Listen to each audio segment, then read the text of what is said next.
ஏற்படுத்துவதாகும். இதனால் மக்கள் தங்கள் பிஸியான வாழ்க்கை முறையிலும் யோகாவை தவறாமல் பயிற்சி செய்து நேரத்தை அதற்காக ஒதுக்க வேண்டும். ஏனென்றால் கூறப்படுகிறது அல்லவா, ஆரோக்கியம், செல்வம், மகிழ்ச்சி, அதாவது ஹெல்த் வெல்த் டு ஹாப்பினஸ். ஆரோக்கியமான உடல் மற்றும் வற்றாத செல்வம் மற்றும் மகத்தான மகிழ்ச்சி அடைய ஒரே வழி யோகாதான்.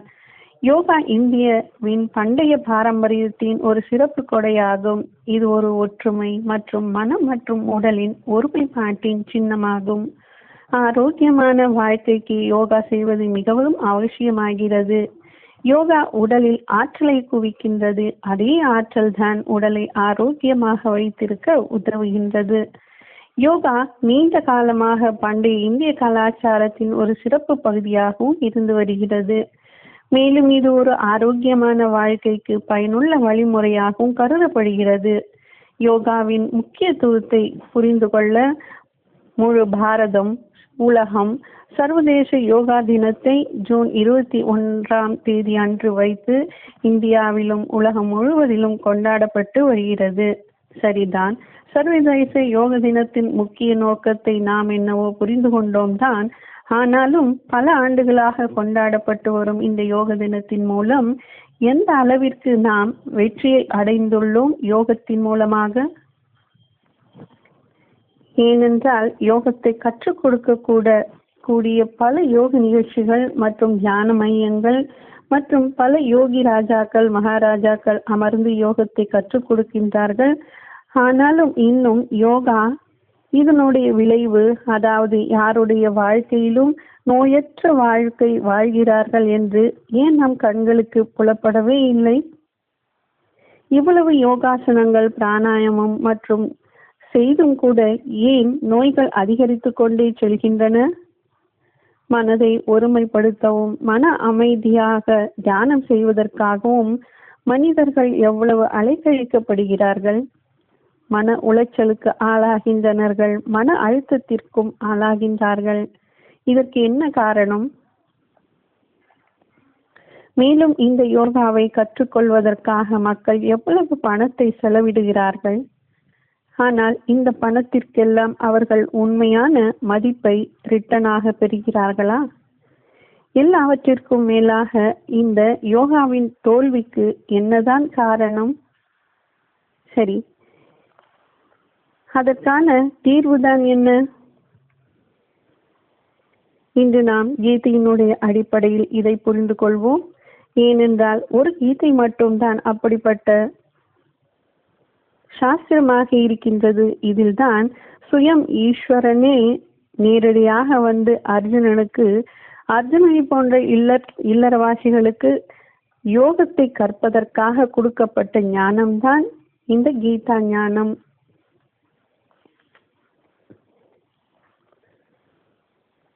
உலகில் கற்றுத்தரும் யோகத்தில் பாருங்கள், கண்களை மூடிக்கொண்டு கற்றுக்கொள்ள வைப்பார்கள். ஆனால் கீதையில் கண்களை திறந்து கொண்டு யோகத்தை கற்றுக்கொள்ள வேண்டும் அறிவுறுத்துகிறது.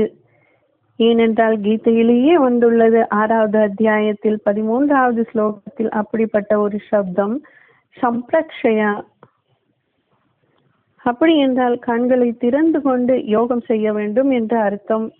கண்களை மூடிக்கொண்டு ஒருவேளை நாம் மனதை கட்டுப்படுத்துவதற்காக நாம் தொடர்ந்து இந்த பயிற்சியை செய்கின்றோம் என்றால் பாருங்கள், அன்றாட வாழ்க்கையில் ஒவ்வொரு சூழ்நிலையிலேயும் நாம் கண்களை மூடிக்கொண்டு மனதை கட்டுப்படுத்துவது என்பது நடைமுறை வாழ்க்கையில் இது சாத்தியமாகுமா? மறுபுறம் ஆசனங்கள் கற்பித்தல், பிராணாயம் கற்பித்தல், சுவாசத்தை நிறுத்துதல், மேலும் சுவாசத்தை நிறுத்தி சிறு திரிசூலத்தின் மீது அமர்ந்து தியானம் செய்தல் போன்றவைகள் கடினமான யோகாக்களாக இருக்கின்றன.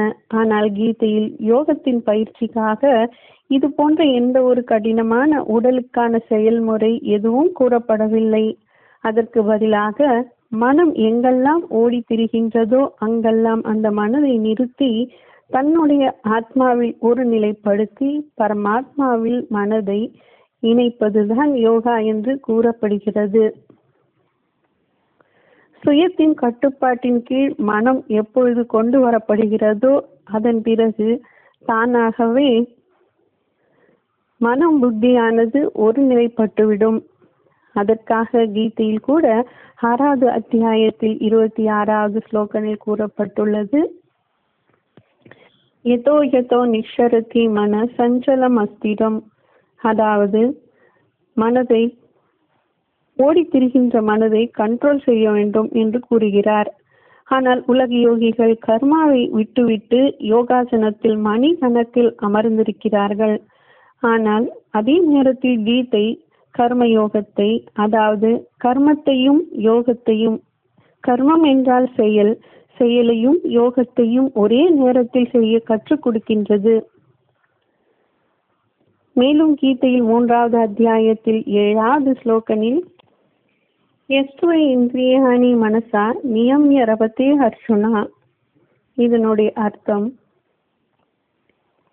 அர்ஜுனா, புலன்களை மனதால் கட்டுப்படுத்த தொடங்குபவன் யாரோ அவன் செயல் புலன்கள் மற்றும் செயல் யோகம் ஆகியவற்றின் மீது அவன் பற்றில்லாதவன், அவன் மிக உயர்ந்தவன் என்று பகவான் கருதுகிறார்.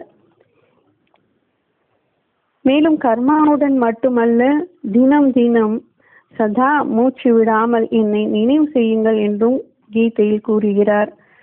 ஏனென்றால் யோகா என்றால் உறவு அல்லது சந்திப்பு அல்லது இணைப்பு. ஆனால் யாரோடு நாம் சந்திக்க வேண்டும், யாரோடு நாம் இணைய வேண்டும், அல்லது யாரோடு நாம் உறவு கொள்ள வேண்டும்?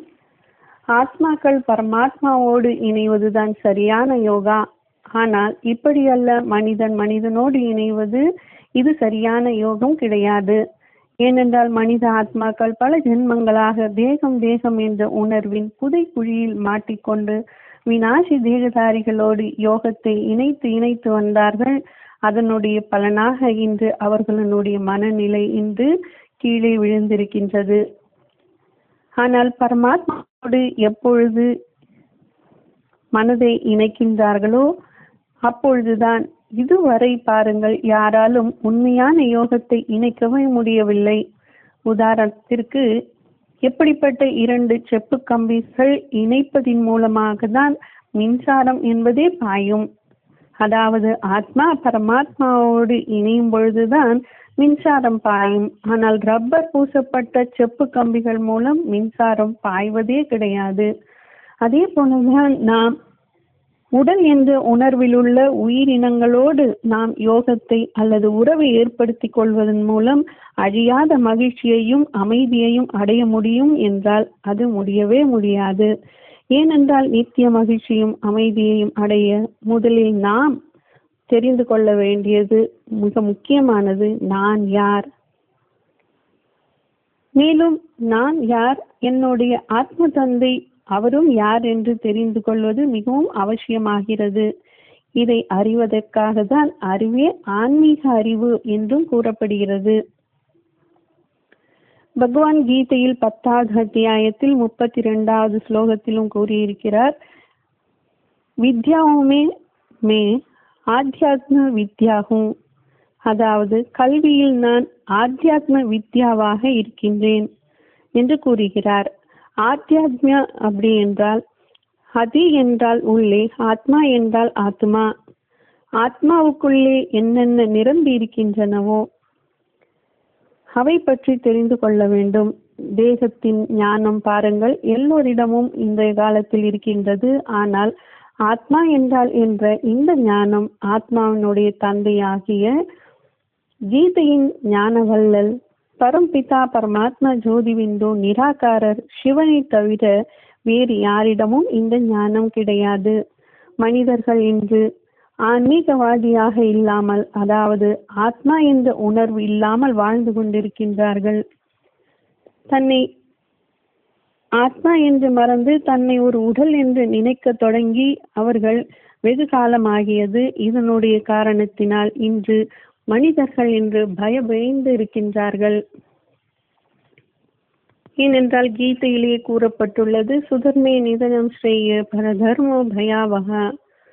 சுய தர்மத்தில் தான் நிலைத்து இல்லாமல் அவர்கள் சரீரத்தின் உடல் உணர்வில் இருப்பதின் மூலமாக தான் பயம் என்பது ஏற்படுகிறது.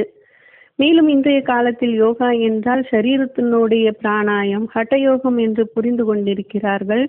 ஆனால் இந்த யோகாசனங்கள் சரீரத்தினுடைய ஆரோக்கியம், மேலும் கொஞ்சம் ஓரளவு மன ஆரோக்கியத்தையும் அளிக்குமே தவிர முழு மகிழ்ச்சியையும் அமைதியையும் கடவுளோடு எப்பொழுது இணைப்போமோ அப்பொழுதுதான் கிடைக்கும்.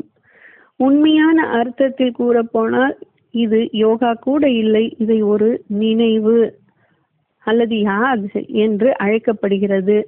நினைவாற்றல் என்பது இயற்கையான, எளிமையான மற்றும் தொடர்ச்சியான செய்யும் ஒரு செயல்முறையாகும். எப்படி என்றால், இந்த நினைவு ஒரு தாய் எப்படி ஒரு குழந்தையை தான் விரும்பாவிட்டாலும் சரி தானாகவே அவளுக்கு நினைவு வந்து கொண்டே இருக்கும் அல்லவா? அதே போலதான். மேலும் அதே சமயம் யோகா ஒரு சிறப்பு முயற்சியின் உணர்வை தருகிறது. கடவுளை நினைவு செய்ய புலன்களை வலுக்கட்டாயப்படுத்த வேண்டிய அவசியம் என்பதே இல்லை. அதாவது கட்டாயப்படுத்தி கண்ணை மூடிக்கொண்டு மூச்சை நிறுத்தி கொண்டு அமர வேண்டிய அவசியம் இல்லை. புலன்களின் செயலுக்கு எதிராகவும் செல்ல வேண்டிய அவசியமும் இல்லை. அதாவது இந்திரியங்களுக்கு எதிரான காரியம் செய்யணுன்ற அவசியம் இல்லை. ஒருவேளை புலன்களை கண்ட்ரோல் செய்து, அதாவது கண்களை மூடிக்கொண்டு சுவாசத்தை நிறுத்தி கொண்டு அமர்ந்து கொண்டு மணிக்கணக்கில் நாம் இந்த யோகத்தை செய்கின்றோம் என்றால் இது கண்டிப்பாக கைகூடாது. நிரந்தரமான மகிழ்ச்சி, அமைதி என்பது இருக்காது. மேலும் இப்படிப்பட்ட யோகத்தை சொல்லிக் கொடுக்கக்கூடிய யோகிகள், யோகத்தை கற்றுக் கொடுக்கக்கூடிய சன்னியாசிகள், இவர்கள் பொய்யானவர்கள்.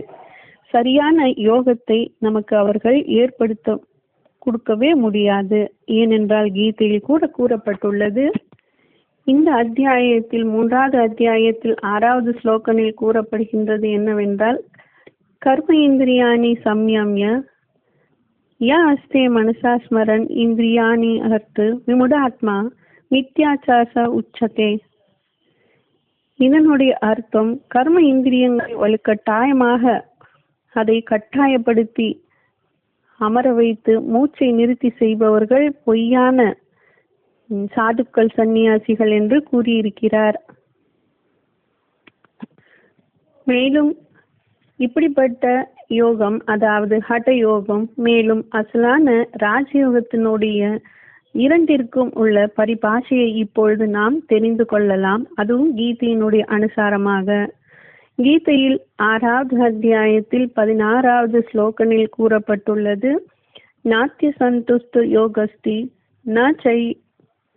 நச்சை காந்த மனசஸ்தஹ ந சாத்தி ஸ்வப்னசீலஸ்ய ஜாகர்தோ நைவ சார்ச்சன. இதனுடைய அர்த்தம்,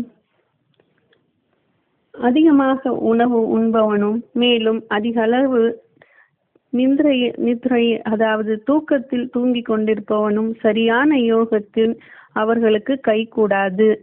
யார் ஒருவர் இந்த இரண்டையும் சமநிலையில் வைத்திருப்பார்களோ, இரண்டையும் பேலன்ஸில் வைத்திருப்பார்களோ, அவர்களுக்குத்தான் இந்த யோகம் கைகூடும் என்று கீதையில் கூறியுள்ளது. மேலும் கீதையில் 6வது அத்தியாயத்தில் 17வது ஸ்லோகனிலும், அதாவது யுக்தஹார விஹாரஸ்ய யுக்த சேஷ்டஸ்ய கர்மசு யுக்த ஸ்வப்னவா போதஸ்ய யோகோ பவதி துக்கஹா.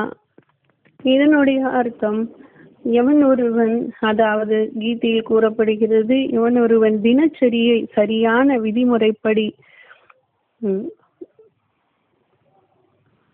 சரியான நியந்திரித்து, அதாவது தினச்சரியை சரியாக செய்து கொள்கின்றானோ அவனுக்கு இந்த யோக நிலை கைகூடும் என்று பகவான் கூறுகிறார். கீதையில் அநேக பிரகாரமான யோகங்கள் கற்றுக் கொடுக்கப்படுகிறது. அதில் பக்தி யோகம், கர்ம யோகம், ஞான யோகம், ராஜயோகம் போன்றவைகள். ஆனால் அனைத்திலும் மிக உயர்ந்த யோகம், அதுதான் சர்வசிரேஷ்ட யோகம் தான் சகஜ ராஜயோகம். இதற்காக கீதையிலும் கூறப்பட்டுள்ளது, ராஜவித்யா ராஜகுஹ்ய பவித்ரம் இது உத்தமம். மிகவும் இது புனிதமான கல்வி மற்றும் பரம பவித்திரமான உத்தமமான கல்வி. அப்படிப்பட்ட ஒரு கல்வியை நம்முடைய மனிதர்கள் கண்டிப்பாக இந்த ராஜ ராஜயோகத்தை யாரெல்லாம் கற்றுக்கொள்கிறார்களோ அவர்கள் கண்டிப்பாக மனதிற்கே ராஜாவாக ஆகக்கூடிய கல்வி இது. உலகில் இந்த பழமொழியை கூட கூறுகிறார்கள் அல்லவா, மனதை வென்றால் உலகத்தை வென்றதாக அர்த்தம். இந்த யோகம் ராஜாவுக்கெல்லாம் ராஜாவாக ஆக்கக்கூடிய யோகம். நம்மை அரசர்களாகவே மாற்றக்கூடிய அறிவும் ஞானமும் இதில் இருக்கின்றது. மற்றும் மிகவும் இது எளிமையானதாகவும் கற்றுக் கொடுக்கப்படுகிறது. இந்த ராஜயோகத்தை நாம் தினம் தினம் ஈஸியாகவும் கற்றுக்கொள்ளலாம். இந்த ராஜயோகம் தான் பாரதத்தினுடைய பழமையான பண்டைய காலத்தினுடைய ராஜயோகம் என்று கூறப்படுகிறது. இது மிகவும் பிரபலமானது. பாரதத்தினுடைய பண்டைய கால யோகத்தை கற்றுக் கொடுக்கக்கூடிய சன்னியாசிகள் நான் கற்றுக் கொடுக்கின்றோம் என்று வெளிநாடுகளுக்கு கூட சென்று கூறுகிறார்கள். பாரதத்தினுடைய இது பண்டைய கால ராஜயோகம் என்றும் கூறி வருகிறார்கள். ஏன் அவர்கள் வெளிநாடுகளுக்கு போய் ராஜயோகம் பண்டைய ராஜயோகம் என்று கூற வேண்டும்? ஏன் இதை இப்படி பெருமைப்படுத்த வேண்டும் என்றால் இந்த ராஜயோகம் மிகவும் பிரபலமாக இருக்கின்றது. ஆனால் என்ன, இந்த சன்னியாசிகளால் இதுவரை இந்த ராஜயோகத்தின் மூலம் யாரையாவது ராஜாவாக ஆக்கினார்களா? அல்லது நோயற்ற வாழ்வை யாருக்காவது அளித்தார்களா? அல்லது மனநிலையை ஒருநிலைப்படுத்துவதை கற்றுக் கொடுத்தார்களா? உண்மையில் பார்க்க போனால் அழியக்கூடிய உடலுக்கான யோகத்தை தான் அவர்கள் கற்றுக் கொடுத்து கொண்டு வருகிறார்கள். சன்னியாசிகளாக இருப்பவர்கள் கண்டிப்பாக தன்னை ஃபாலோ செய்பவர்களையும் சன்னியாசிகளாக தான் மாற்ற முடியுமே தவிர அவர் உண்மையான யோகிகளாக மாற்ற முடியாது. யார் எப்படிப்பட்டவர்களோ அதே போலதான் அவர்கள் அப்படி தன்னை போலவே தான் மாற்ற முடியும். இவர்கள் ராஜயோகம் என்ற பெயரில் சரீரத்தினுடைய உடல் செயல்பாட்டின் யோகாசனங்களை கற்றுக் கொடுப்பார்கள், பிராணாயாமம் மற்றும் மூச்சு பயிற்சி. ஆனால் உண்மையில் இது ராஜயோகமே இல்லை. உண்மையான ராஜயோகம் என்றால் இதில் ரகசியம் நிறைந்த யோகம். எப்படி என்றால், நாம் நம்முடைய வாழ்க்கையில் எப்படிப்பட்ட காரியம் அல்லது செயல் செய்து கொண்டிருந்தாலும் சரி, நாம் நம்மளுடைய மனம் புத்தியை ஒருநிலைப்படுத்தி ஒரே கடவுளனுடைய நினைவில் ஈடுபடுத்த வேண்டும். ஒருவரை நினைவு செய்வதன் மூலம் புத்தி சதா ஒருநிலைப்பட்டு விடுகிறது. உறுப்புகள் அவற்றின் இன்பத்தை ஏற்க மறந்து விடுகின்றன. பிறகு நாம் எந்த ஒரு செயல் செய்கின்றோமோ அதில் ஒரு பாவமோ புண்ணியமோ உடல் உறுப்புகள் மூலமாக உண்டாகுவது கிடையாது. எனவேதான் இதை ராஜயோகம் என்று கூறுகிறார்கள். பாவ புண்ணியம் ஏற்படவே இல்லை என்றால் இந்த ரகசியத்தை தான் அவர்கள் சன்னியாசிகளால் மேலும் ஹட்டயோகி குருக்களாலும் இந்த ரகசியத்தை புரிந்து கொள்ள முடியவில்லை. அதனால்தான் அவர்கள் உடலினுடைய யோகத்தை கற்றுக் கொடுத்து கொண்டிருக்கின்றனர். ஆனால் பகவான் அர்ஜுனனிடம் வலியுறுத்தி கூறுகிறார், நீ யோகியாக. ஒரு யோகியின் உண்மையான குணாதிசயங்கள் என்பதை இப்பொழுது நாம் கீதையினுடைய அடிப்படையில் புரிந்து கொள்வோம். ஒரு யோகியானவன் முதலில் எல்லோரிடமும் அவன் ஒன்றாக இருந்தாலும் சரி, அவன் ஒரு வித்தியாசமாகவே இருப்பான். அதாவது ஒரு தியாகியாக இருப்பார். மேலும் தியாகி என்றால் வீடு வாசலை, சொந்த பந்தங்களை மற்றும் சொத்துக்களை துறப்பது கிடையாது. ஆனால் தன்னுடைய மனதில் உற்பத்தியாகின்ற சர்வ சங்கல்பங்களையும் தியாகம் செய்வதே உண்மையான தியாகி. இதைதான் கீதையில் கூட கூறியிருக்கின்றார் பகவான். நகி சந்நியஸ்ய சங்கல்போ யோகி பவதி கர்ஷனா.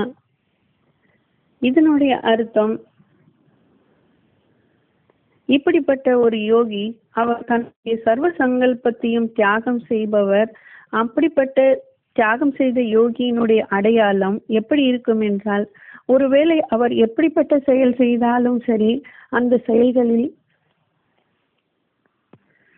செயல்களில் எந்த ஒரு பற்றும் இல்லாமல் அவர் உயர்ந்த நிலையில் அந்த செயல்களை செய்து கொண்டிருப்பார்.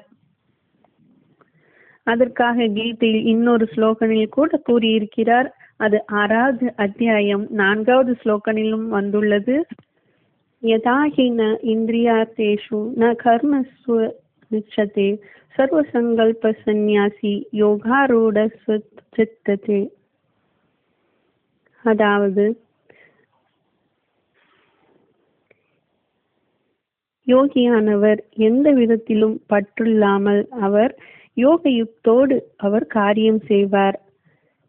மேலும் மற்றொரு லட்சணமும் யோகியினிடம் இருக்கின்றது. அதாவது இன்னொரு குண அதிசயத்தை கூட இந்த ராஜயோகிகளிடம் நாம் பார்க்க முடியும்.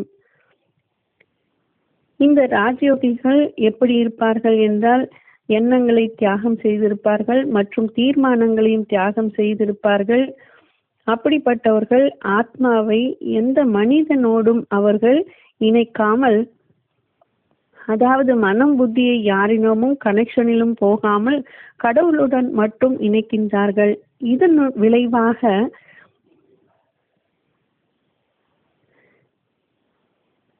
இவர்களுக்கு அப்படிப்பட்ட ஒரு அமைதியான அனுபவம் ஏற்படும். அது எப்படிப்பட்டதாக இருக்கும் என்றால், இந்த அமைதியை தேடிதான் உலகமே இன்று ஏங்குகின்றது, அலைந்து திரிகின்றது. அப்படிப்பட்ட ஒரு அமைதியை இந்த யோகிகள் அனுபவிப்பார்கள். இதற்காகவும் கீதையில் சொல்லப்பட்டுள்ளது, யுஞ்சன்னேவம் சதாத்மானம் யோகி நியத்தமானசக சாந்தி நிர்வாண பரமம் மத்திய சந்நியாச அதிகஞ்சதி. இதனுடைய அர்த்தம், ஒரு யோகியானவன் பரம்பிதா பரமாத்மா ஜோதிர்பிந்தோடு கனெக்ஷனில் வந்து அவரோடு இணைந்து அப்படிப்பட்ட ஒரு அமைதியை அனுபவிப்பார். அது நிர்வாண தாமத்தினுடைய அமைதியாக இருக்கும். அப்படிப்பட்ட சாந்தியை அவர் பிராப்தியாக அடைகின்றார். ஆனால் இன்று முழு உலகமும் அப்படிப்பட்ட அத்தகைய அமைதியை தான் அடைய இயங்கிக் கொண்டிருக்கிறது. ஆனால் உலகத்தினருக்கு இதை அடைவதற்கு சரியான பாதை தெரியவில்லை. மறுபுறம் கடவுளோடு இணைந்து எப்படி இருப்பது, இதுவும் அவர்களுக்கு தெரியவில்லை. மேலும் பகவானோடு இணைந்திருக்கும் யோகியினுடைய அடையாளம் இது கூட உண்டு. அவருடைய கண்கள் எப்படி இருக்கும் என்றால், இமைகள் ஆடாமல் அசையாமல் ஒரே நிலையில் ஒருமுகப்பட்டிருக்கும். உயர்ந்த நிலையில் நிலைத்து நிற்பார். எப்படி தர்ம பித்தாக்களை பார்த்தால் தெரியும் அல்லவா, ஒரே நிலையில் அவர்களுடைய கண்கள் நிலைத்திருக்கும்.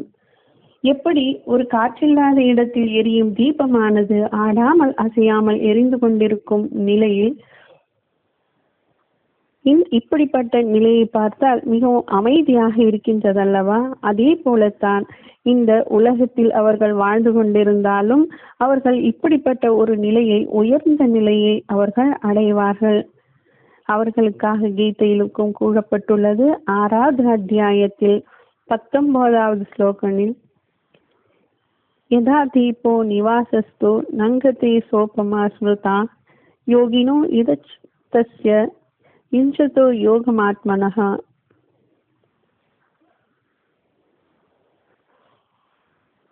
மேலும் 3வது லட்சணமாக அப்படிப்பட்ட யோகிகளை பற்றி பார்க்கலாம். பகவானோடு இணைந்திருக்கக்கூடிய அவர்களுடைய லட்சணம், புத்தியின் மூலம் தான் அனுபவிக்கக்கூடிய மிக உயர்ந்த உணர்ச்சிகரமான மகிழ்ச்சியையும் அடைகிறார். அதை அடைந்த பிறகு, உயர்ந்த மகிழ்ச்சியை அடைந்த பிறகு, அதுதான் அதீந்திரிய சுகத்தை அடைந்த பிறகு அவர்கள் வேறு எந்த சுகத்தையும் அடைவதற்கு அவர்களுக்கு விருப்பம் இருக்காது. இப்படிப்பட்ட உயர்ந்த நிலையை அடைவதுதான் யோக நிலை என்று கூறப்படுகிறது. ஒருவர் நன்றாக யோகத்தை அறிந்து கொண்டு பிறகு பயிற்சி செய்வதன் மூலம் யோகிக்கு உடல் உபாதைகள் மற்றும் துக்கங்கள் போன்றவைகள் அவரை எந்த ஒரு தொந்தரவும் செய்யவே முடியாது. அதற்காகவும் கூட கீதையில் கூறியிருக்கிறார், எம் லப்தவா சாபரம் லாபம் மன்யதே நாத்திகம் தத. அதாவது ஒரு யோகியானவர், உண்மையான ராஜயோகி, தன்னுடைய யோக சக்தியால் சூழ்ந்திருக்கக்கூடிய துக்கமாக இருக்கக்கூடிய சூழ்நிலையை கூட அவர் மகிழ்ச்சியாக அந்த இடத்தையே மாற்றிவிட முடியும். மேலும் அடுத்த 4வதுவான குணாதிசயம் உடைய யோகி எப்படி இருப்பார் என்றால், அவர் யோக நிஷ்டையில் இருந்தாலும் சரி, பகவானோடு பகவான் மூலமாக என்ன ஞானம் வழங்கப்பட்டதோ, மேலும் பகவானை அப்படிப்பட்ட நன்றாக தெரிந்து கொண்டு அறிந்து கொண்டு நினைவு ரூபமான விசேஷமான ஞானம், இந்த ஞானத்தின் மூலமாக தெரிந்து கொள்கிறார்.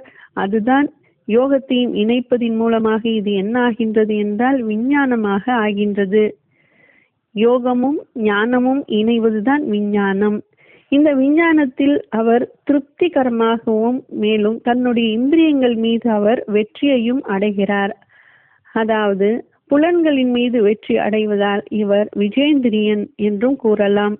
அவருக்காக கீதையிலும் கூறப்பட்டுள்ளது, இந்திரியங்களை வெல்பவன் உலகத்தை வெல்பவன். இதற்காக அவரை எப்படி கண்டுகொள்ளலாம் என்றால், அவர் தங்கமாக இருந்தாலும் சரி, கல் மண் போன்றவற்றையும் அவர் சமமாக பார்க்கின்றார். இதற்காக கீதையிலும் கூறப்பட்டுள்ளது. 6வது அத்தியாயத்தில் 8வது ஸ்லோகனில், ஞான விஞ்ஞான திருப்தாத்மா குட்டஸ்தோ விசித்தேந்திரியः யுக்த இதி உச்சதே யோகி சமலோஷ்டா சமகாஞ்சனः. இதனுடைய அர்த்தம், ராஜயோகி விலை மதிப்புடைய பொருளாக இருந்தாலும் சரி, அல்லது சாதாரணமான கல் மண் போன்ற பொருளாக இருந்தாலும் சரி, அவற்றை அவர் ஒரே மாதிரியாக தான் அவருடைய பார்வையில் தோன்றும். அதனால் கீதையில் இன்னமும் சொல்லி இருக்கின்றார், தோல்வி மற்றும் வெற்றி இவை இரண்டிலும் கூட அந்த யோகி சமமாக இருப்பார். அதற்காகவும் கீதையில் 2வது அத்தியாயத்தில் 48வது ஸ்லோகனில் கூறப்பட்டுள்ளது, யோகஸ்த குரு கர்மாணி சங்கம் தத்துவ தனஞ்சயா சித்தையா சித்தையோ சமாபூத்வா சமத்துவம் யோக உச்சதே. இதனுடைய அர்த்தம், எவன் ஒருவன் வெற்றியையும் தோல்வியையும் இரண்டையும் சமமாக பார்க்கின்றானோ அவனே சரியான யோகி என்று கீதையில் கூறியிருக்கின்றார். மேலும் எந்த சூழ்நிலையும் அவர் சமமாக இருப்பவரே உண்மையான யோகி. யோகி என்பவர் வெறும் அமர்ந்து கொண்டு பகவானோடு இணைந்து அப்படிப்பட்ட பரம் சாந்தியை மேலும் சர்வ உயர்ந்த சுகத்தையும் அனுபவிக்க முடியும் என்று அப்படியும் கூற முடியாது. ஏனென்றால் கீதையில் சொல்லப்பட்டுள்ளது என்னவென்றால், பகவானோடு புத்தி மூலமாக தன்னை இணைத்து கொண்ட ஒரு யோகி இந்திரியங்கள் மூலமாகவும் எல்லா விதமான காரியங்களும் செய்து கொண்டு, சாப்பிட்டு கொண்டும் நடந்து கொண்டும் சுவாசம் எடுப்பதும் செய்வதும் உயர்ந்த நிலையை அவர் இருப்பார். எப்படிப்பட்ட செயல் செய்தாலும், எந்த ஒரு செயல் செய்தாலும் அதில் பற்று என்பது இருக்காது. கர்ம பந்தனத்திலிருந்து அவர் விலகி இருப்பார். அதற்காக அத்தியாயம் 5ல் 8வது ஸ்லோகனில் கூறப்பட்டுள்ளது, நைவ கஞ்சித் கரோமிதி யுக்தோ மன்யத்தை தத்வவைதி. இதனுடைய அர்த்தம், எந்த செயல் செய்தாலும் சரி அவனுடைய யோகியினுடைய நிலை ஒரே நிலையில் பகவானோடு இணைந்திருக்கும். ஆனால் இன்று உலகத்தில் எல்லோருக்கும் இந்த செயல் கர்ம பந்தனத்திலிருந்து விடுபடுவதற்கான விரும்புகிறார்கள் தான். ஆனாலும் சரியான மார்க்கம் தெரியவில்லை. உலகத்தில் உள்ள யோகிகள் சமாதி நிலையை அடைகிறார்கள். மேலும் கூறுகிறார்கள், நாங்கள் பிரம்மமாகிவிட்டோம், பிரம்ம தத்துவத்தில் அடங்கிவிட்டோம், அகம் பிரம்மாஸ்மி, நாங்கள் பிரம்மத்திலேயே கலந்து விட்டோம் என்று கூறுகிறார்கள். இல்லை என்றால் குறிப்பிடுகிறார்கள், அப்படிப்பட்டவர் பார் நிர்வாணம் அடைந்து விட்டார் என்றும் கூறுகிறார்கள். சரியான விதத்தில் ஒருவரும் கூட பார் நிர்வாணத்தை அடையவே முடியாது. ஏனென்றால் உடலை விட்டுதான் விடுவார்களே தவிர பார் நிர்வாணம் என்பது அடைய முடியாது. இதற்காகவும் கீதையில் கூற இருக்கின்றார் 2வது அத்தியாயத்தில் 51வது ஸ்லோகனில், கர்மஜம் புத்தி யுக்தாஹி ஃபலம் தக்தவா மனிஷினஹா. அதாவது கர்ம பந்தனத்திலிருந்து எவன் ஒருவன் முக்தி அடைந்த யோகியாக இருப்பானோ அப்படிப்பட்டவனுக்கு பாவம் இல்லாமல் அவன் பரம பதவியை அடைய முடியும். ஆனால் அதற்காக இந்த உடலை விட்டுவிட்டு தான் நாம் அந்த பரம பதவி அடைய வேண்டும் என்பது இல்லை. உடலிலேயே இருந்து கொண்டு இந்த உன்னத நிலையை அடையலாம். மேலும் கீதையில் கூறியிருக்கிறார், யார் இந்த உலகத்திலேயே சரீரத்தை விடுவதற்கு முன்பே இந்த காம குரோதத்தை போன்ற விகாரங்களின் மூலம் உற்பத்தியாகும் ஆவேசத்தை அடக்கிக் கொள்ள திறமை உடையவர்களோ அவர்கள் மனித யோகிகளாக அவர்தான் சுகமாகவும் மற்றும் மனித யோகிகளாகவும் சரியான யோகிகளாகவும் இருக்க முடியும். இதுக்கான ஸ்லோகன் இருக்கின்றது. அதுதான் 5வது அத்தியாயத்தில் 23வது. சக்னோதி இக ஏவயக சோடும் பிராக் ஷரீரம் விமோக்ஷனாத் காமக்ரோதாத் விமுடான் வேகம் ச யுக்த ச சுகி நரஹா. மேலும் கீதையில் வந்துள்ளது, கடவுள்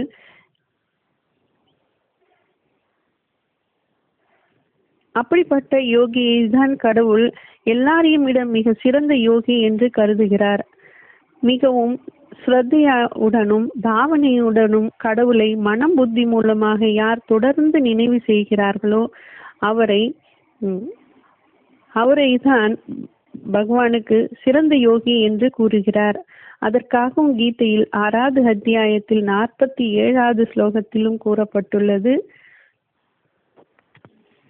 யோகினாம் அபி சர்வேஷம் மதகந்தே அந்தராத்மன ஸ்ரத்தவான் பஜ்தேயா மாம் சமே யுக்ததா மதா.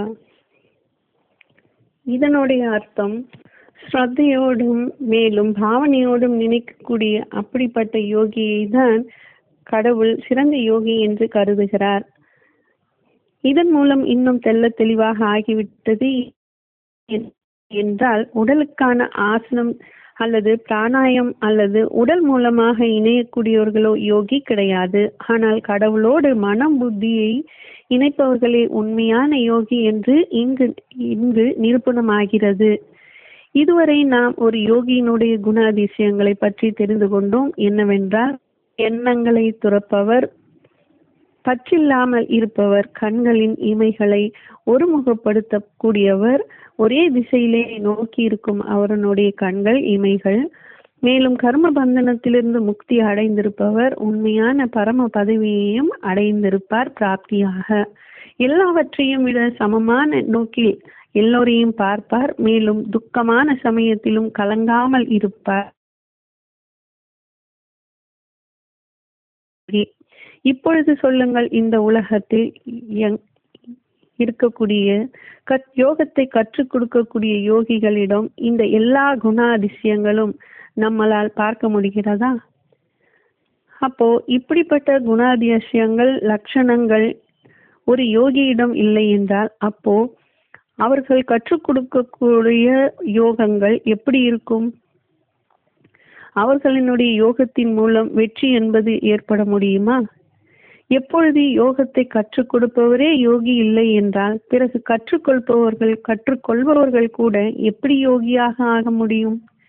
எப்பொழுது வரை நாம் கீதாவின் அனுசாரப்படி உண்மையான யோகியாக ஆகவில்லையோ அப்பொழுது வரை நாம் நம்மளுடைய வாழ்க்கையை சுகமயமாகவும் மேலும் ஆரோக்கியமாகவும் ஆக்கிக் கொள்ளவே முடியாது.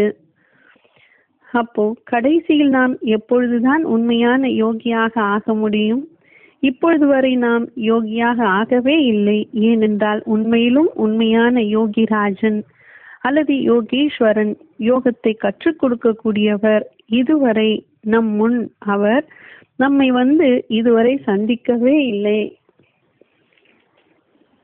எப்படி என்றால், ஒரு டாக்டர் தான் ஒரு டாக்டரை உருவாக்க முடியும், அதே போல ஒரு டீச்சர் தான் ஒரு டீச்சரை உருவாக்க முடியும். இதே போலதான் ஒரு யோகி, உண்மையான யோகியாக யார் இருப்பாரோ அவர்தான் மற்றவர்களையும் யோகியாக ஆக்க முடியும். யோகிராஜன் அல்லது யோகீஸ்வரன் தான் மற்றவர்களுக்கு யோகத்தை கற்றுக் கொடுக்க முடியும். அப்படிப்பட்ட உண்மையான யோகி யார்? அந்த யோகி ஈஸ்வரன் யார்?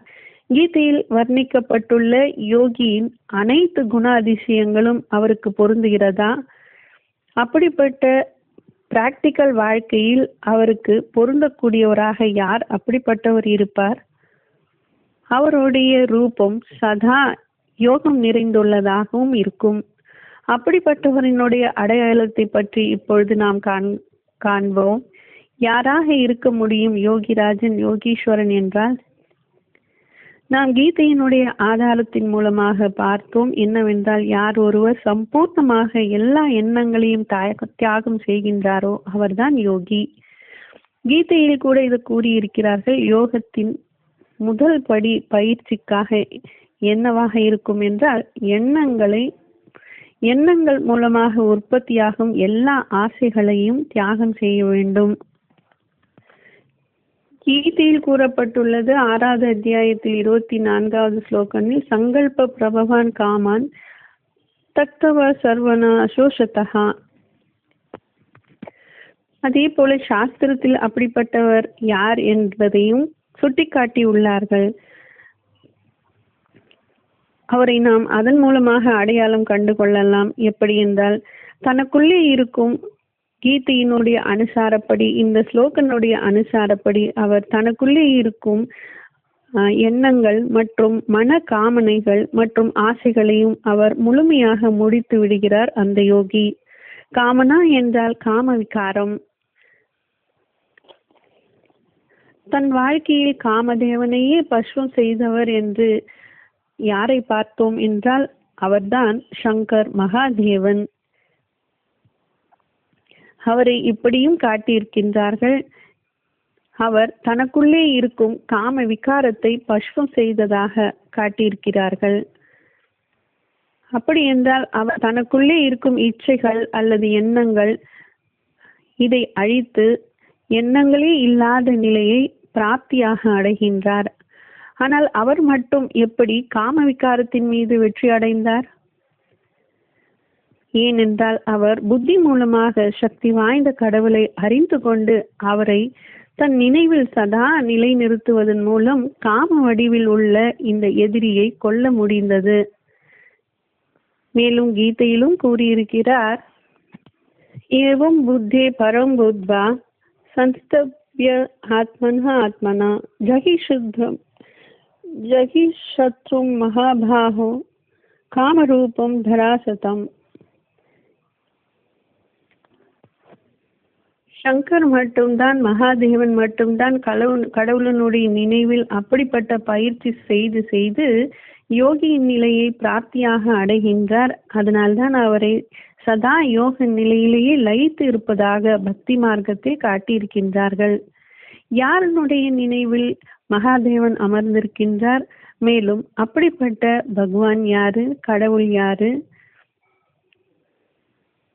அப்படிப்பட்ட பகவான் யார் என்றால் அவர்தான் நிராகாரர், நிர்விகாரர் மற்றும் பகவான் சிவன் ஆகின்றார். ஆனால் இதை கேட்டவுடன் உங்களுடைய மனதில் கேள்விகள் வந்திருக்கும். என்னவென்றால், சிவனும் சங்கரும் ஒன்றுதானே, ஏன் சிவன் வேறு சங்கர் வேறு என்று நீங்கள் கூறுகிறீர்கள் என்று கேட்கலாம். ஒருவேளை பாருங்கள், சிவனும் சங்கரும் ஒன்று என்றால் ஏன் 2 வித்தியாசமான பெயர் வைத்திருக்க வேண்டும்? சிவன் மற்றும் சங்கர், மேலும் 2 ரூபம் ஏன்?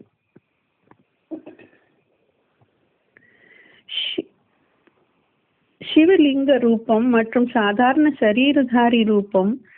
மூர்த்தியினுடைய ரூபம் சங்கரனுடையது, லிங்க ரூபம் சிவனுடையதாகவும் காட்டியிருக்கிறார்கள். ஏன் பிறகு இப்படி? சிவலிங்கம் என்று அழைக்கின்றார்கள், சங்கர் லிங்கம் என்று அழைப்பது கிடையாது. சிவராத்திரி என்றும் அழைக்கின்றார்கள், சங்கர் ராத்திரி என்றும் அழைப்பது கிடையாது. சிவ நேத்திரம் என்றும் கூறுகிறார்கள், ஆனால் சங்கர் நேத்திரம் என்று கூறுவது கிடையாது.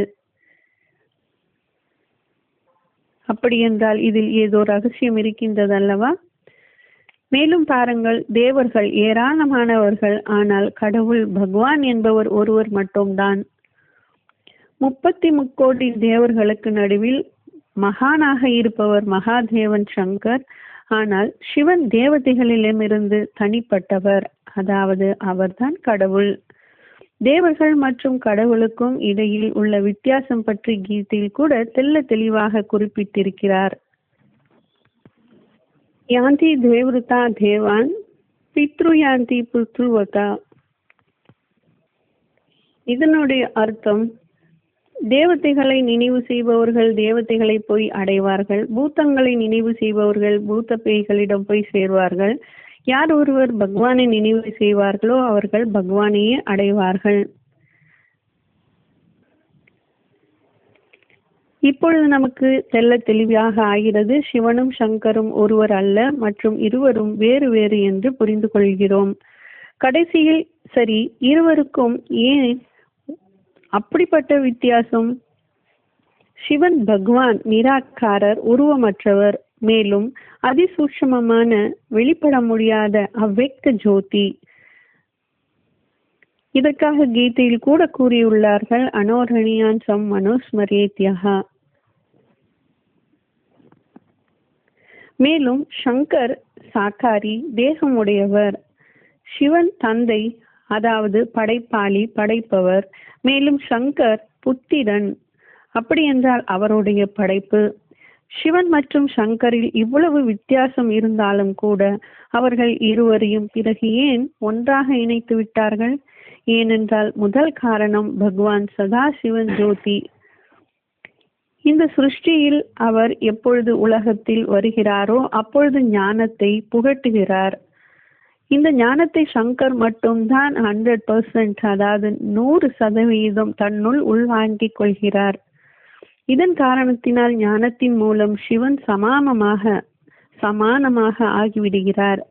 ஒரே ஒரு சங்கர் மட்டும்தான் சிவனுடைய எந்த அளவில் நினைவில் மூழ்கி லயித்து விடுகிறார் என்றால், சிவனில் உள்ள எல்லா குணங்களையும் சக்திகளையும் அனைத்தையும் சங்கருக்குள்ளேயே வந்து விடுகிறது. அந்த அளவு அவர் சிவனோடு ஐக்கியமாகி விடுகிறார். ஏனென்றால் யார் எப்படிப்பட்டவரை நினைவு செய்வார்களோ அப்படிப்பட்டவர்களாகவே ஆகிவிடுவார்கள். அதனால்தான் இருவரையும் இணைத்து ஒருவராக கூறிவிட்டனர் பக்தி மார்க்கத்தில், சிவனும் சங்கரும் ஒருவர்தான் என்று. மேலும் சிவனுக்கு சமமாக ஆன மகாதேவனில் சிவன் பிரவேசம் செய்து ஞானத்தை கொடுப்பதற்காகத்தான் தன் கடமையை செய்து வருகிறாரே தவிர, மேலும் உலகத்தின் முன் சங்கர் மூலமாகவும் தோன்றுகிறார் சிவன். அதனால்தான் மகாதேவன் சங்கர் தான் இங்கு முதலில் சிவனை நினைவு செய்து செய்து யோகிராஜனாக, யோகீஸ்வரனாக ஆகிவிடுகிறார். இவரை தான் பாரதத்தின் பண்டைய கால யோகம் கற்றுக் கொடுக்கக்கூடிய பழமையான மனிதன் என்று கூற முடியும். அதற்காக கீதையில் கூறப்பட்டுள்ளது, தும் ஆதிதேவ புருஷ புராணக தும் அஸ்ய விஸ்வஸ்வ பரம் நிதானம் என்று. மறுபுறம் பண்டைய கால ராஜயோகம் என்றும் நாம் கூறுகின்றோம். இப்படிப்பட்ட பழமையான பண்டைய கால ராஜயோகத்தை யார் கற்றுக் கொடுக்க முடியும்? உலகத்தில் முதலில் வந்தவர் கற்றுக் கொடுக்க முடியுமா? அல்லது உலகத்தில் பிறகு வந்த மற்ற மத தந்தைகள் கற்றுக் கொடுக்க முடியுமா? உலக நாடக மேடையில் பின்னாடி வந்தவர்கள் கற்றுக் கொடுக்க முடியாது. ஏனென்றால் பண்டைய காலம் என்றால் பழமையான காலம். பழமையான மனிதன் யார் இருப்பாரோ, அதாவது அனைவருக்கும் முன்னாடி யார் வந்திருப்பாரோ அவர்தான் கற்றுக் கொடுக்க முடியும். இப்பொழுது யோகிராஜன் யார் என்று தெரிந்து கொண்டோம் ஓரளவு. அவரோடு சேர்ந்து யோகியாக ஆவதற்கான ஒரே வழி, நாமும் நம்மை அழியாத ஆத்மாக கருத வேண்டும். எப்படி பரம்பிதா பரமாத்மா உடலில் இருந்து கொண்டிருந்தாலும் கூட அதனுடைய உணர்வில் இல்லாமல் அப்பாற்பட்ட உணர்வில், அதாவது தேகமற்ற உணர்வில் இருக்கின்றார்கள்.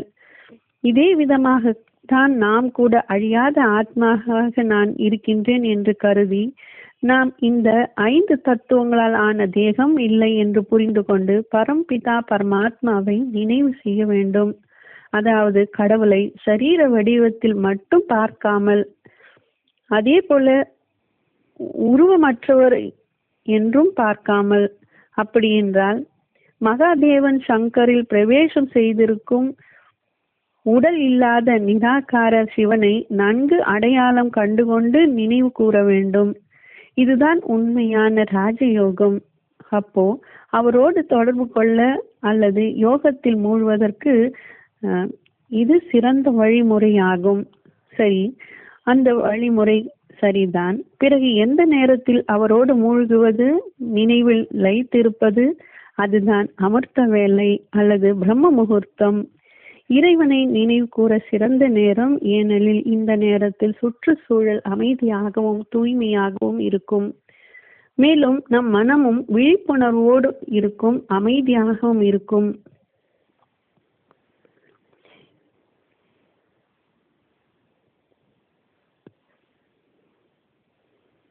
மேலும் இந்த நேரத்தில் நாம் கடவுளோடு தொடர்பு கொள்வதால் நாம் நம்மளுடைய பல பிறவிகளினுடைய பாவங்களை எல்லாம் பஷ்பமும் கூட ஆக்கிவிடலாம்.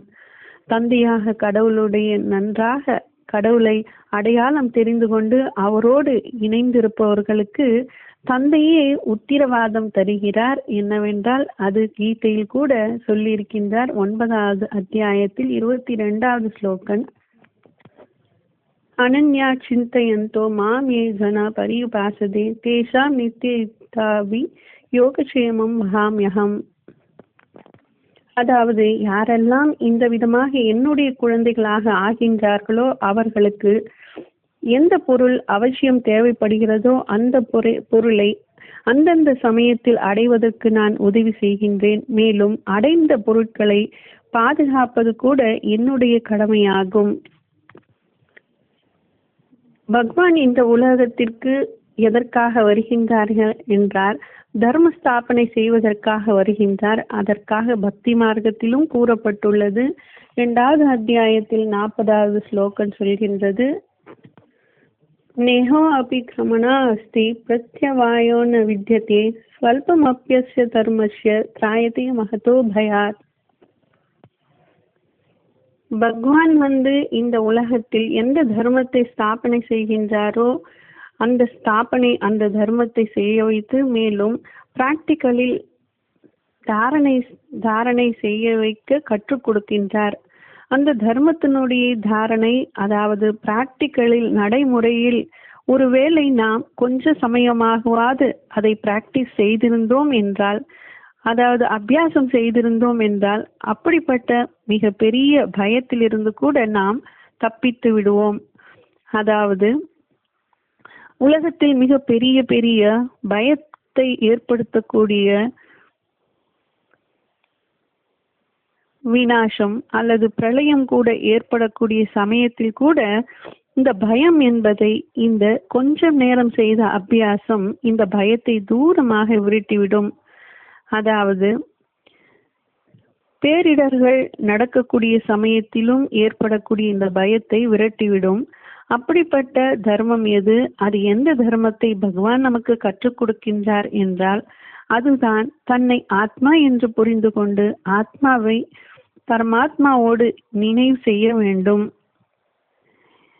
தன்னை ஆத்மா என்ற நினைவு இதுதான் கண்கூடாக தெரிய வருகிறது. யாரெல்லாம் சரியான விதிமுறையில் இதை பிராக்டிஸ் செய்திருப்பார்களோ அவர்களுக்குள் பார்த்தீர்கள் என்றால் அவர்களுக்குள் எந்த ஒரு பேய் பிசாசுகளும் புகுவது கிடையாது. மேலும் தன்னை யாரு தேகம் என்ற உணர்விலேயே வைத்திருக்கின்றார்களோ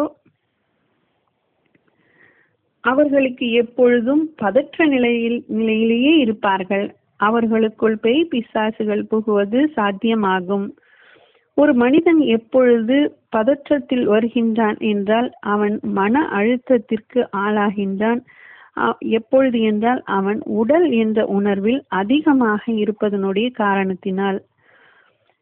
பதற்றத்தினுடைய காரணத்தினால் வைப்ரேஷன் கெட்டு போகும். வைப்ரேஷன் கெட்டு போவதின் காரணத்தினால் பேய் பிசாசுகள் அந்த கெட்டு போன அதிர்வலைகளை பிடித்து கொண்டு அவர்களுக்குள் நுழைந்து விடுகின்றது.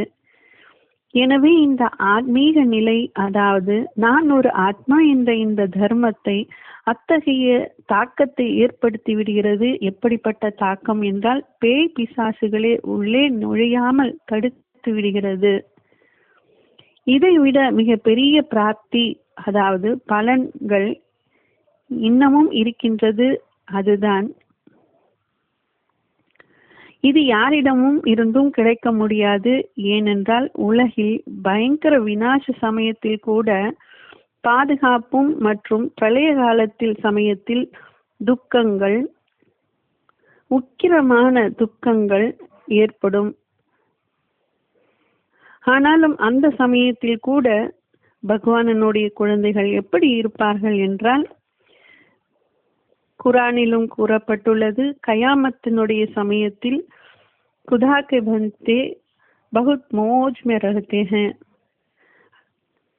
இதனுடைய அர்த்தம், கடவுளனுடைய குழந்தைகள் யாரெல்லாம் இருக்கின்றார்களோ அவர்கள் மகிழ்ச்சியோடு விநாச சமயத்தில், அதான் பிரளயத்தினுடைய சமயத்தில் அவர்கள் மகிழ்ச்சியாக இருப்பார்கள் என்று குரானில் எழுதப்பட்டிருக்கிறது.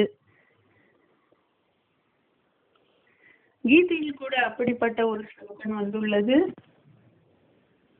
சர்வே அபி நோபஜாந்தே பிரளயன வதந்திச்சா.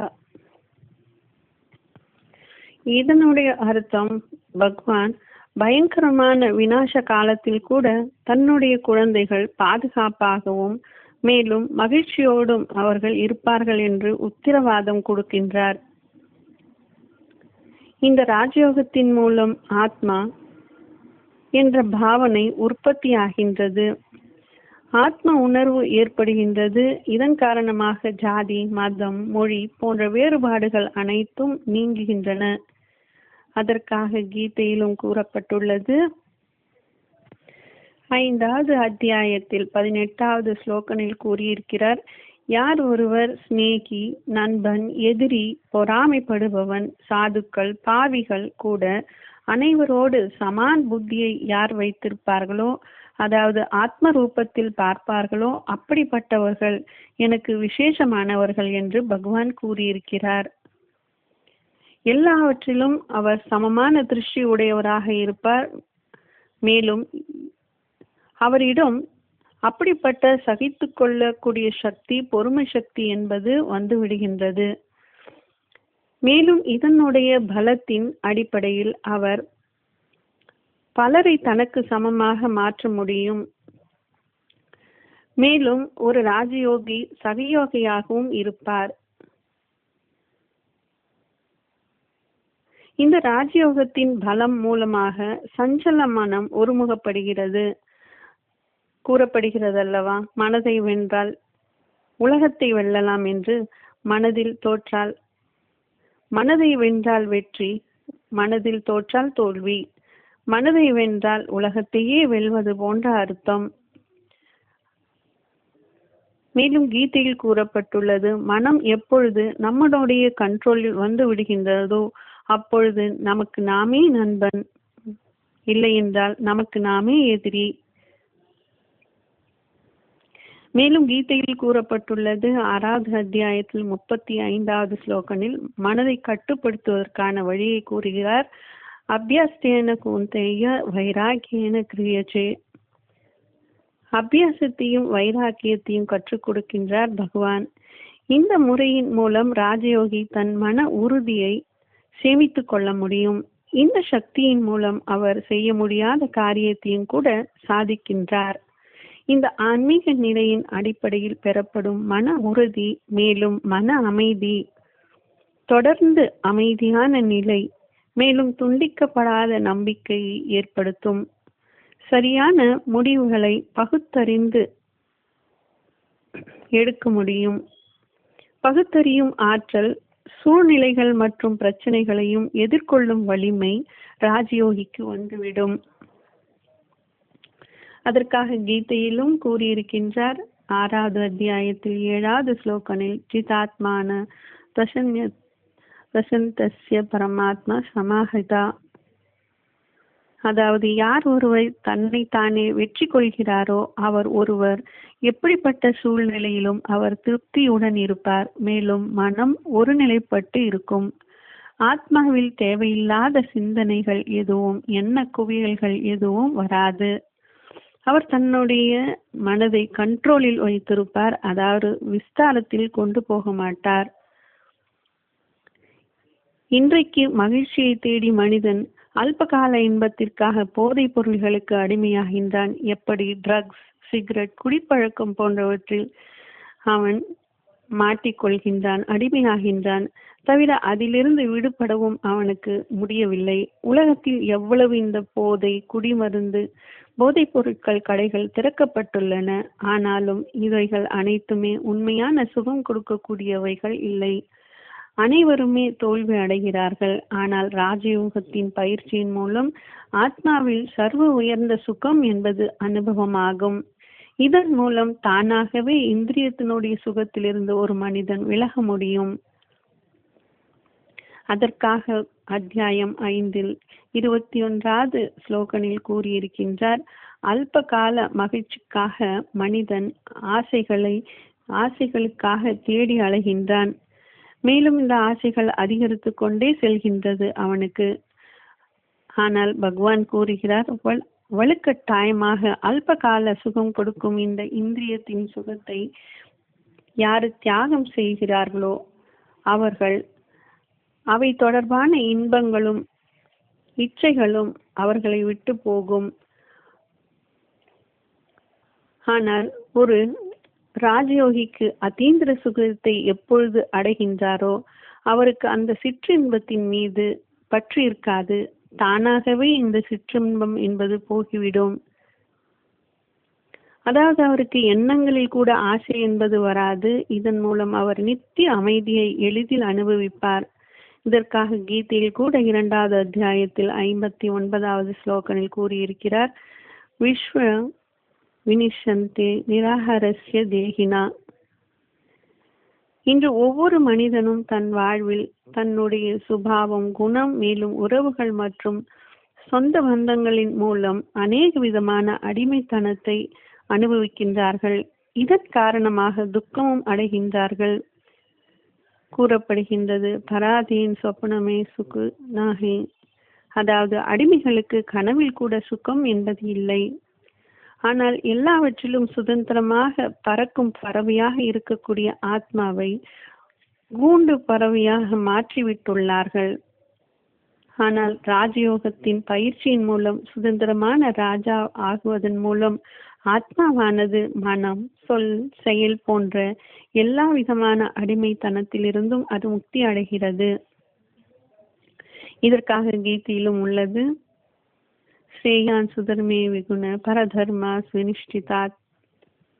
அதாவது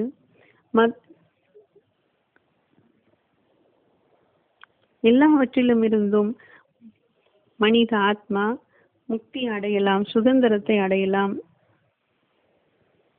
மேலும் மக்கள் மதத்தினுடைய வழியில் கடவுளை அடைய மக்கள் பல கடினமான சாதனங்களையும் சடங்குகளையும் செய்கின்றார்கள்.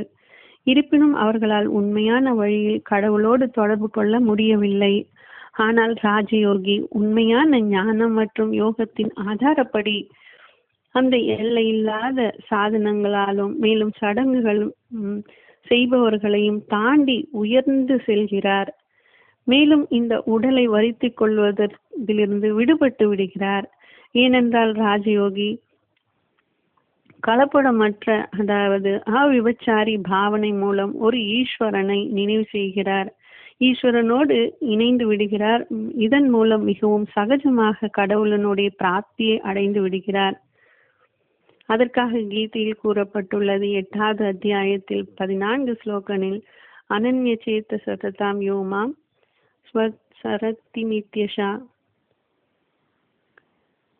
கலப்படமற்ற, அதாவது அவிபச்சாரியான மனம் புத்தி ரூபமான ஆத்மாவாகிய ராஜயோகி தன்னை சதா நிரந்தரமாக அன்போடு நினைவு செய்கின்றார் பகவானை. மேலும் பகவான் கூட அவரை அன்போடு நினைவு செய்கின்றார். குந்தியின் மகனே, அந்த சதா நியமத்தோடு அன்போடு நினைவு செய்கின்ற அந்த யோகிக்கு நான் சுகமயமாக கிடைக்கின்றேன் என்று கூறுகிறார். அதுதான் 8வது அத்தியாயம் 14வது ஸ்லோகம். இதனால்தான் உலகில் பாரதிய பண்டைய கால ராஜயோகம் மிகவும் பிரசித்தமாக இருக்கிறது. இந்த ராஜயோகத்தை சதா பயிற்சி செய்வதன் மூலம் ஆத்மாவில் தூய்மை, சாந்தி, தைரியம், பயமின்மை, பணிவு இப்படி குணங்கள் அனைத்தும் பிராக்டிகலில் வந்து விடுகின்றது. ஒரு வார்த்தையில் சொல்ல போனால், ஆத்மா என்று புரிந்து கொண்டால் போரும், ஒரு செகண்டில் எல்லா விதமான குணங்களும் ஆத்மாவில் வந்து விடுகின்றன. இந்த ராஜயோகத்தின் மூலம் ஒவ்வொரு மனிதன் திவ்ய குணங்கள் மற்றும் சக்தியின் மூலம் முழுமை அடைவதன் மூலம் சமுதாயத்தில் நடக்கும் அனைத்து விதமான தவறுகளும் செயல்களும் முறைகேடுகளும் தானாகவே கட்டுப்பாட்டுக்குள் வந்துவிடும். அனைவரின் ஆன்மீக பார்வையும் சமத்துவ பார்வையாக வளர்வதால் சமுதாயத்தில் நிலவும் ஜாதி, மதம், குலம், வகுப்பு, உயர்வு, தாழ்வு போன்ற உணர்வுகள் அழிந்து போகும். இதனுடன் மதம் சார்ந்த பல முரண்பாடுகள் இல்லாத ஒரே வசுதேவ குடும்பம் என்ற உணர்வோடு ஒரு புதிய சமுதாயம் உருவாகும்.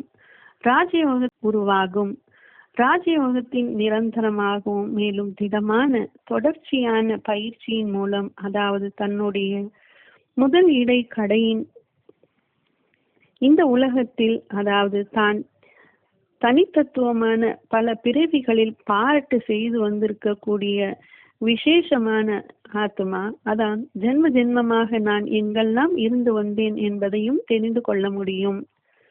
மேலும் தன் வீட்டில் அமர்ந்து கொண்டே விஸ்வத்தில் இருக்கக்கூடிய அனைத்து ஆத்மாக்களுக்கும் சாந்தி மற்றும் சுகத்தினுடைய தானத்தை கொடுக்க முடியும். இந்த விதமாக நாம் தன்னுடைய சுய மாற்றத்தின் மூலம் கூடவே உலக மாற்றத்தையும் செய்ய முடியும்.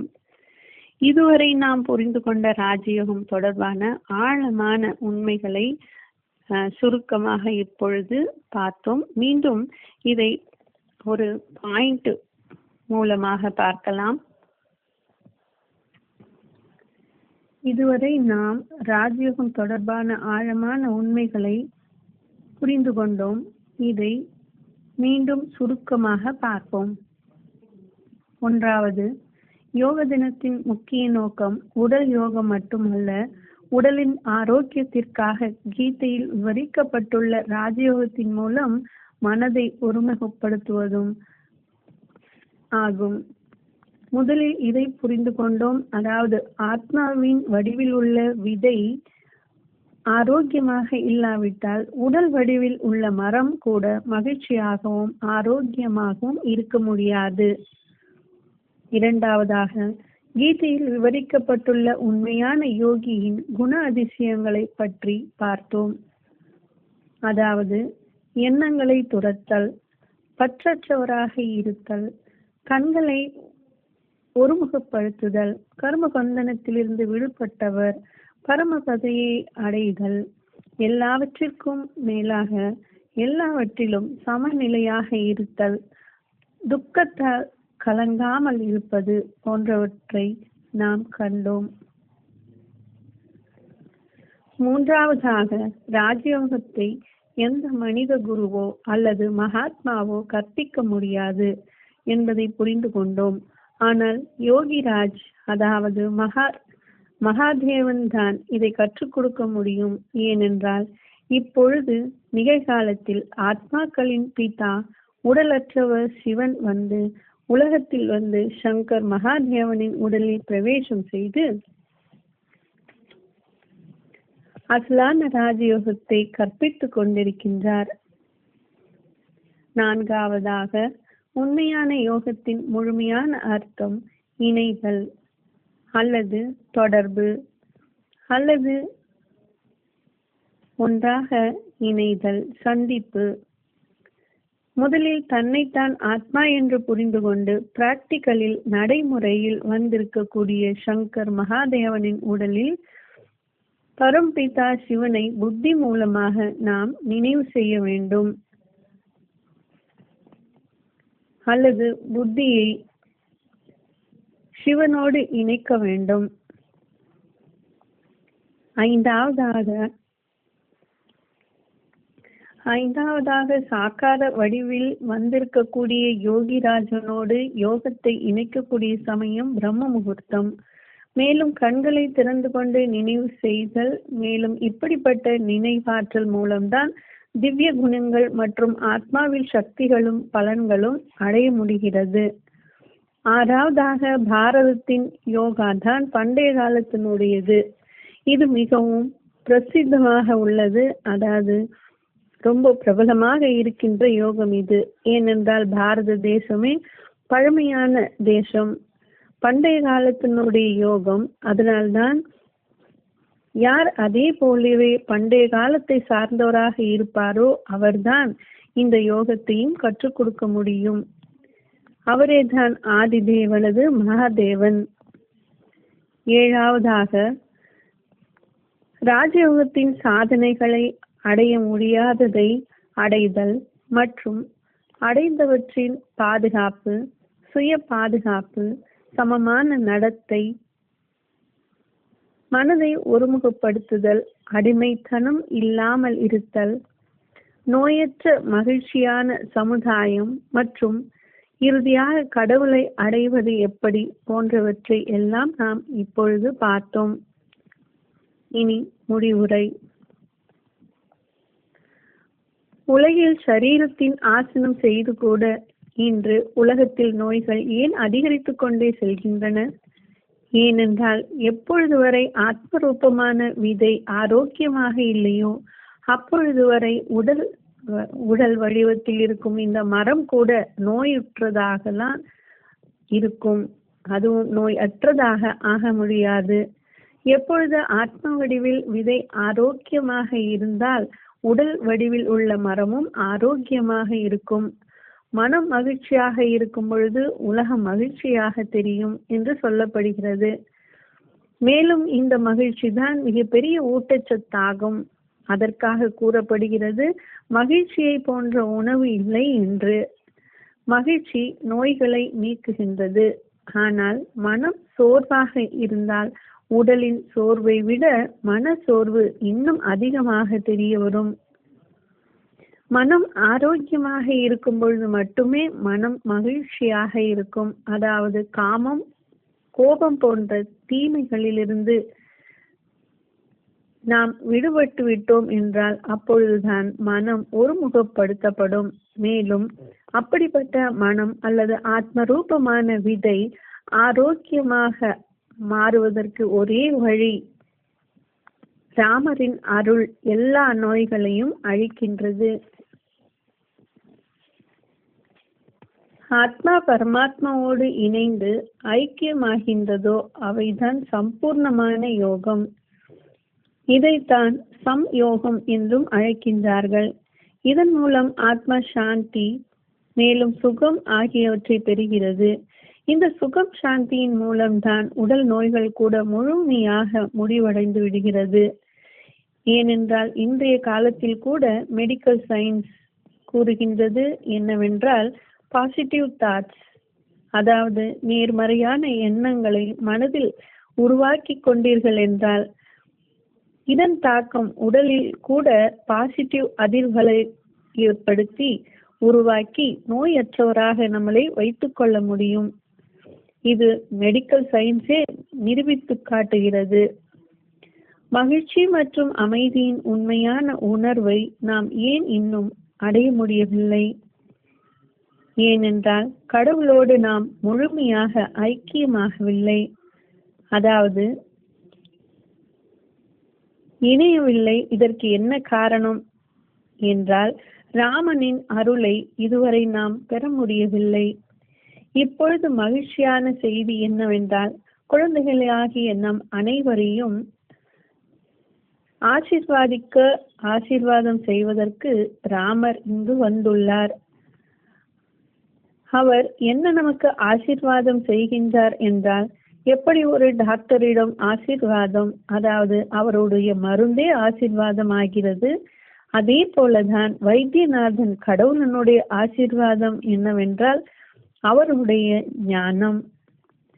கீதையில் கூட கூறப்பட்டுள்ளது, 10வது அத்தியாயத்தில் 11வது ஸ்லோகன், தேஷாம் ஏவம் அனுகம் பார்த்த அகம் அஞ்ஞானஜம் தம் நாசயாமி ஆத்மபாவஸ்த ஞான தீபேன பாஸ்வதா.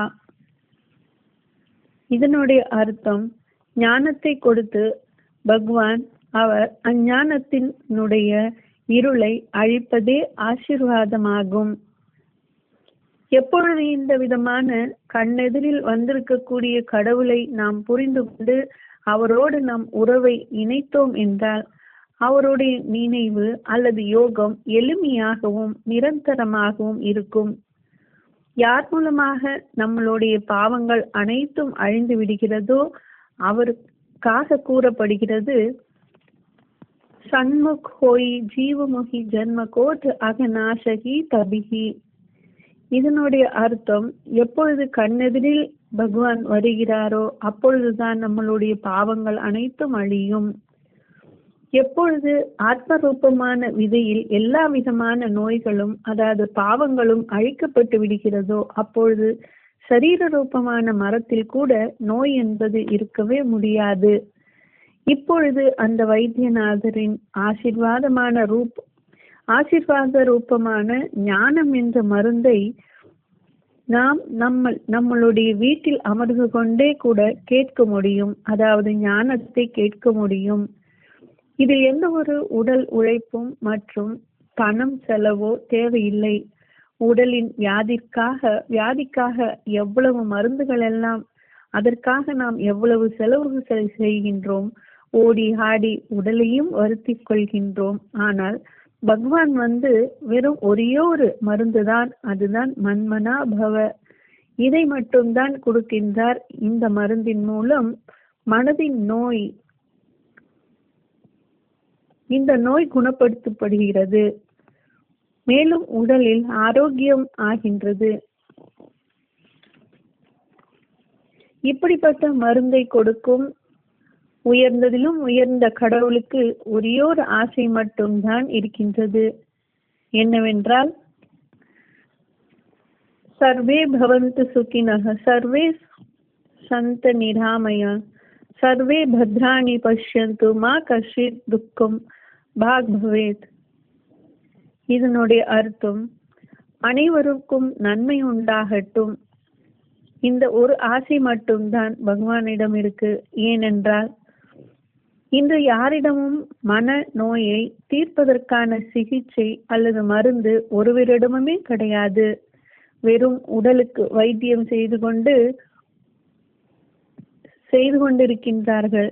இது எப்படி இருக்கு என்றால், எப்படி ஒரு மரத்தின் விதைக்கு தண்ணீர் ஊற்றாமல் இலைகளுக்கு போய் தண்ணீர் ஊற்றுவது போன்று உள்ளது. இதில் உடல் கடின உழைப்பு மற்றும் பணம் செலவு, மேலும் சோர்வடைதல் இருக்கும். வெறும் இலைக்கு தண்ணீர் ஊற்றினால் மரம் பசுமையாக ஆகாது. விதை அதாவது வேரில் தண்ணீர் ஊற்றினால்தான் மரம் பசுமையாக மாறும்.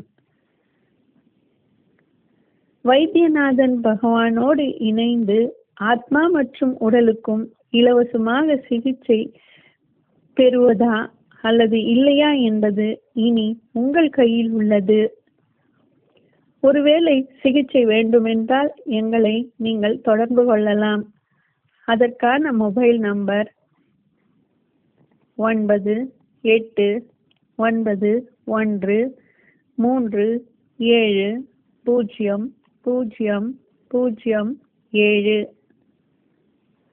Mobile number 9891370007. மேலும் இமெயில் அட்ரஸும் உள்ளது, a1spiritual@gmail.com. நம்மளுடைய வெப்சைட் www.pbks.info.